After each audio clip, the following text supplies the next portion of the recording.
NDA में नीतीश कुमार की वापसी के बाद पहली बार मीडिया के सामने चिराग पासवान ने चुप्पी तोड़ी। बता दें कि चिराग पासवान ने कहा कि समय आने पर आप सभी को भी पता चल जाएगा कि हम किस गठबंधन के साथ हैं और किस गठबंधन के साथ रहेंगे।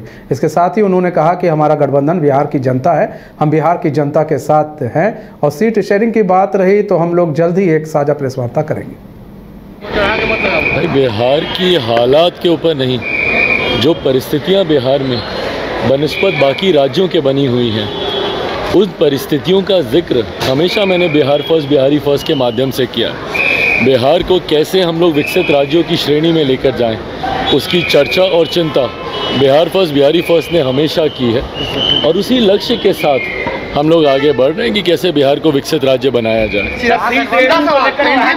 नाराज चल रहे हैं एनडीए गठबंधन में, आप नाराज चल रहे हैं सीट शेयरिंग को लेकर, महागठबंधन ऑफर दे रही है। भाई ये सारी बातें आप सब के माध्यम से मैं भी सुनता रहता हूँ कि मैं किस दिन नाराज़ हूँ, मैं किस दिन खुश हूँ।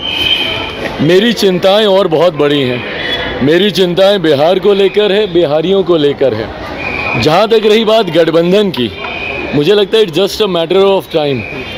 बहुत जल्द मुझे लगता है गठबंधन को लेकर, सीट शेयरिंग को लेकर, सीटों की संख्या को लेकर, ये तमाम बातें बहुत जल्द साझा, और मैं साझा बोल रहा हूँ क्योंकि हम लोग की बातचीत मोर और लेस हो चुकी है।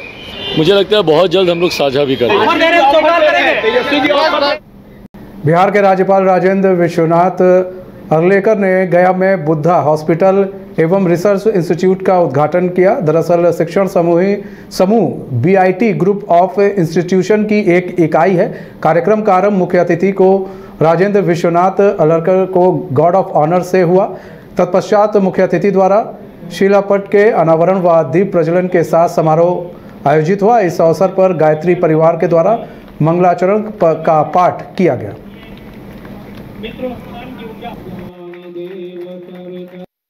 बाकी सब लोग नहीं, मैं आपने करना चाहिए था, आपने करना चाहिए था, ऐसे कहने का मुझे कोई अधिकार नहीं, हक नहीं है। मुझे अधिकार तब आएगा जब मैं खुद स्वयं कुछ करके दिखाऊंगा।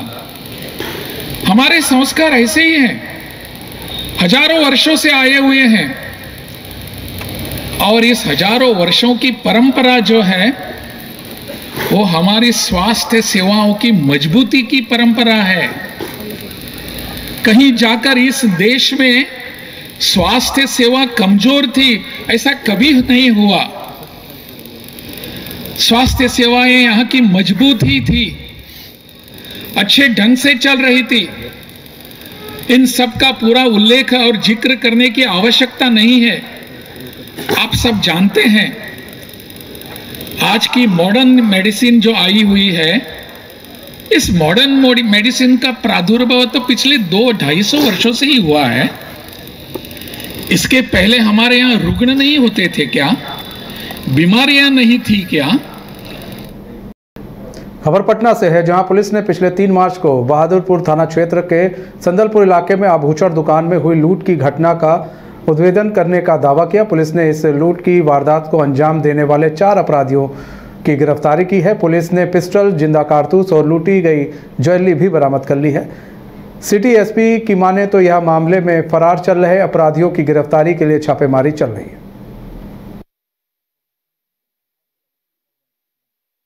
और ये घटना आपकी गोरीचक में हुई थी, फिर ये घटना बहादुरपुर में हुई थी, जिसके संबंध में कुछ वीडियो और वहाँ के जो फुटेजेस वगैरह हैं वो पटना पुलिस द्वारा भी जो है सोशल मीडिया पे और जो हमारी डिजिटल और प्रिंट मीडिया उनको भी शेयर किया गया था। उस संदर्भ में हमारी टीम जो है उसमें गठित की गई। उसमें हमारी टीम में एएसपी सदर, एएसपी सिटी और उसके अलावा जो हमारे अन्य यहाँ के थानाध्यक्ष हैं आलमगंज, बहादुरपुर और उसके अलावा गोरीचक, और उसके अलावा जो हमारी डीआईयू की टीम है वो सभी उस टीम में लगे। और इस टीम द्वारा जो भी मानवीय व तकनीकी अनुसंधान है उसको शुरू किया गया। डायल 100 की टीम द्वारा जो पटना के पूरे एरिया में जो सीसीटीवी कैमरास हैं उसको भी जो है एनालाइज किया गया। सारा काम जो है टीम के द्वारा एक जॉइंटली इसको किया गया, जिसमें एक व्यक्ति की प्रथम जो हमको एविडेंस आया प्रथम दृष्टिया, उसमें एक व्यक्ति मोहम्मद इरशाद की हमने जो है गिरफ्तारी की। और उनको गिरफ्तार करते हुए हमने उनको बहादुरपुर थाना से 8 मार्च को हमने उनको जेल भेज।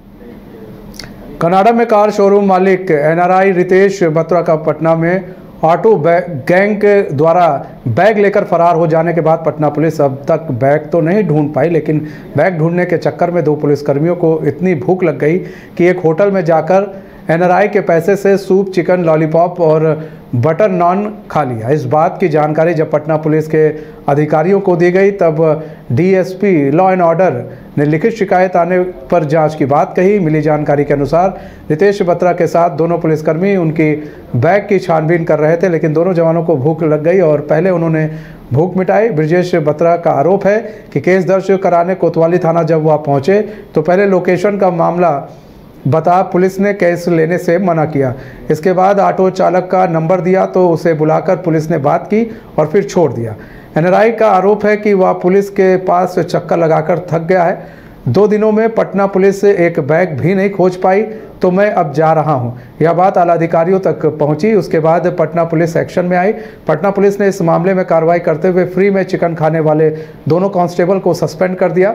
पटना के सिटी SP चंद्र प्रकाश ने कहा कि थाना प्रभारी राजन कुमार से स्पष्टीकरण की मांग की गई है और अगर संतोषजनक जवाब नहीं पाया गया तो उनके खिलाफ भी कार्रवाई की जाएगी। पटना पुलिस ने हालांकि इस मामले में दोनों पुलिसकर्मियों को सस्पेंड कर दिया है, लेकिन इसके बावजूद रितेश बत्रा पुलिस की कार्रवाई से खुश नहीं है क्योंकि उन्हें अब तक अपना बैग वापस नहीं मिला और ना ही ऑटो चालक की गिरफ्तारी हो पाई है।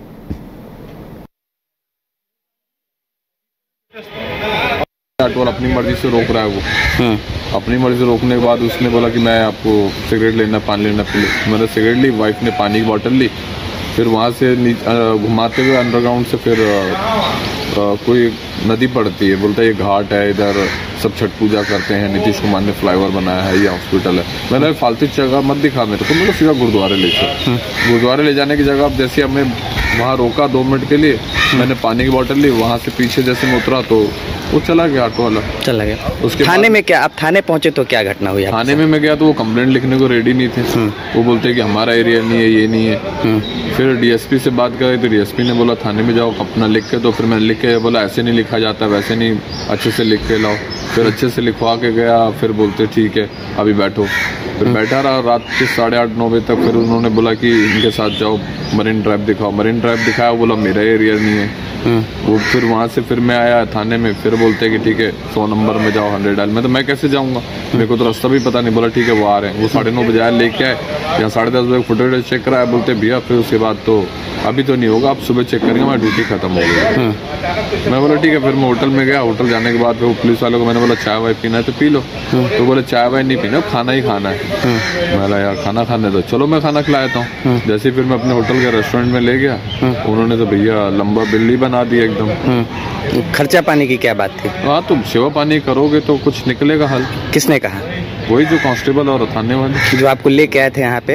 अभी एक मामला संज्ञान में आया है जिसमें रितेश बत्रा नाम के व्यक्ति है जो NRI है और यहाँ पर जो है घूमने आए थे और तीर्थ पर भी आए थे और उनको मेनली पटना साहिब के जो गुरुद्वारा है वहाँ पे उनको जाना था। तो उस क्रम में जिस ऑटो पे वो बैठे थे वो ऑटो चालक जो है उनके सामान को लेकर के भाग गया है। तो इस पर प्राथमिकी दर्ज की गई थी 8 तारीख को कोतवाली थाना में। उसके बाद उनके द्वारा कुछ आरोप लगाए गए जिसमें कि पहले तो आनाकानी जो प्राथमिकी दर्ज करने में की गई, उसके बाद जो है कुछ आरोप गंभीर हैं जिसमें कि जो कुछ कर्मी हैं हमारे, उन दोनों कर्मी पे आरोप लगाया गया है कि उन्होंने ज़बरदस्ती उनसे खाना खाने को कहा और उन्होंने बिल पे किया अपने जेब से। और ये बहुत ही गंभीर मामला है। बिहार पुलिस जो है ऐसे भ्रष्ट चीज़ों के एकदम सख्त उसके विरुद्ध है और इस पर हमने कार्रवाई की है। अभी फ़िलहाल उनको तत्काल प्रभाव से निलंबित किया गया है और स्पष्टीकरण की मांग इसके बाद जो है थानाध्यक्ष से भी की जा रही है कि किन कारणों से जो है उनको इतना परेशानी उठाना पड़ा। और हम लोग जो है अगर किसी भी और भी लोगों की संलिप्तता आती है जिसमें कि लापरवाही अगर उनके द्वारा की गई होगी।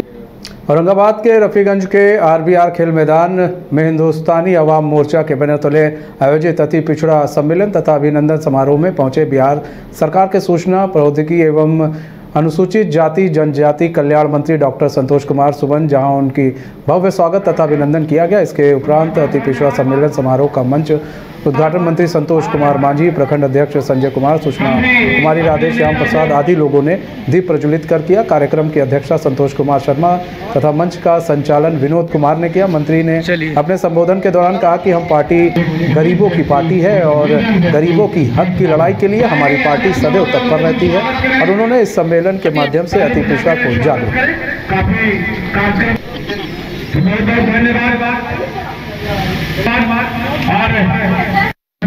देखिए, हम लोग लगातार तैयारी करते रहते हैं, लोकसभा विधानसभा आते जाते रहता है। हमारा काम है गरीबों को आगे बढ़ाना, उन बेजुबानों को आगे बढ़ाना जो आज तक नहीं अपनी बातों को बोल पाए हैं, उनके अधिकार के बारे में बताना और उनको एक मंच देना कि अपनी बात के पूरी तौर से कहें ताकि उनकी समस्या का समाधान हो और राजनीतिक भागीदारी को